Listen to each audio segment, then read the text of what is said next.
So Stephen, firstly, a bit of a tricky one obviously this week because you don't want to dwell on the defeat against Wimbledon, but obviously there's lessons to be learned. Certainly, if every game and every defeat, there's lessons to be learned. We put it to bed now. We spoke about it. Of course, there's things we can control, and you have to credit Wimbledon. They're very good at what they do. So we move on from that completely different game, completely different way of playing that we go against Doncaster, and we're really well prepared for the game. I've had a really good week. The boys trained well today and ready to go again for Saturday. Do you think it's still down to many of your new players still settling in? I don't think so. I think it was like 4 basic goals we didn't defend. When it happens, we made a couple of individual errors, which you can't really control. We will at this level. They're young boys. I look at the game on Tuesday night, and we had 5 boys who effectively are under 23 players at Premiership academies or Championship academies. So what we class as first team players are actually Premierships under 23 boys. So they're learning lessons all the time. Some of them are on their first loans. And the Wimbledon game, we got caught for minimum 2 goals we could have dealt with better and worked on, and we didn't. And it's you have to move on from it. You can't dwell on that. I don't think it's still people gel and know that's just down to not being switched on at a set play. You made lots of changes, like you say, for Tuesday night. You really had to, didn't you? And important to give some key players, especially Cole Stockton, a break. Yeah, we have to. We've got 1 fit centre forward. We've got 4 injured. 1 very close to coming back, hopefully in the next couple of weeks, which takes the pressure off a little bit. But yeah, we have to make them kind of changes. There's boys that haven't had any kind of game time. Some of them look very rusty. Some done better than others. It was like forward pattern for the second half, and they had 1 shot on goal. And we have to use that competition for that. We have to get game time into people. Our priority is to stay in this division and stay at this level, and we don't have a squad capable of competing on every front. And the boys that were in were more than capable. We didn't get the result we should have got, but that's down to numerous things. But we'll use that competition for that. People will get game time. I still believe it was a strong enough team that should have won the game, so there's no excuses there. But we go against Saturday, completely different game. The striker injury situation is bizarre, isn't it? Because Courtney Doufus is now added to the list. Crazy injuries, We brought John in to help out with Cole. He gets injured. We've done the same with Jonah when John got injured. And the injuries are real freak injuries. They really are freak injuries. With Courtney trained on Friday. It was brilliant. Got a lot of swelling in his thigh and went for a scan, and we found some things we didn't like at all. So he's gone to see a specialist, and it could be a few months. Jonah's again was an absolute freak injury that I've seen once in my career.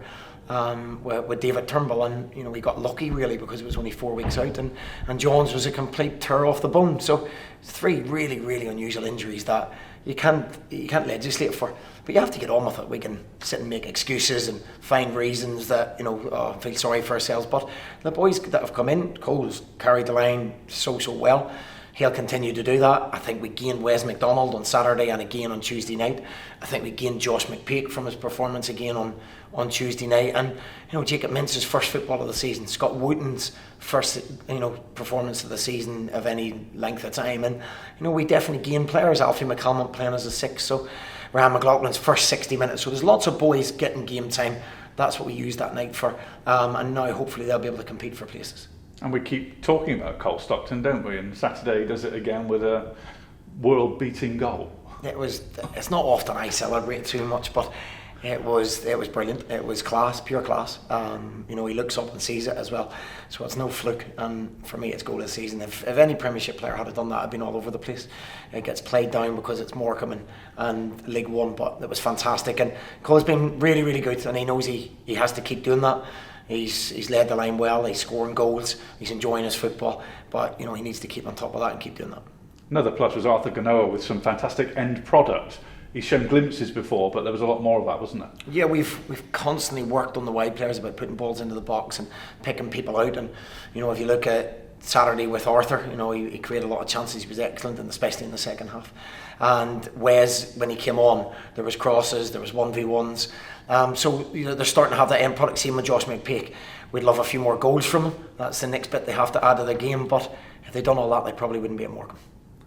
Doncaster, you said, a very different proposition to Wimbledon. They're really struggling with 1 point, but it'd be a huge mistake to go there and think, right lads, this is 3 points? Yeah, I mean, they're struggling in terms of their league position. I've watched their games. I've watched their game against Wigan. They were unfortunate, the goal disallowed. They played well. They've changed systems quite a lot. I watched their game against Portsmouth, where I thought they were very good. So sometimes you don't get things go your own way. I think maybe the league table's maybe not telling their true position at the moment, so we certainly won't go and underestimate them. And aside from the striker injury crisis, any more injury concerns? Not that I'm aware of. I haven't spoken to the physios after training today. No, our main problems are strikers. Everywhere else we've got people competing for places, and probably more so after Tuesday night, where we got game time into people and minutes into people. We all expect everyone to play and be 100% right, but games and momentum are everything. And the reality is the 2 weeks, probably especially in the first half against Wimbledon, cut us short. We looked lethargic. We looked like we weren't pressing our normal tempo. Hopefully we've got that out of our system. As I say, on Saturday, second half performance was much better. And again, Tuesday we've got more game time in, so hopefully we're back to our normal selves on Saturday.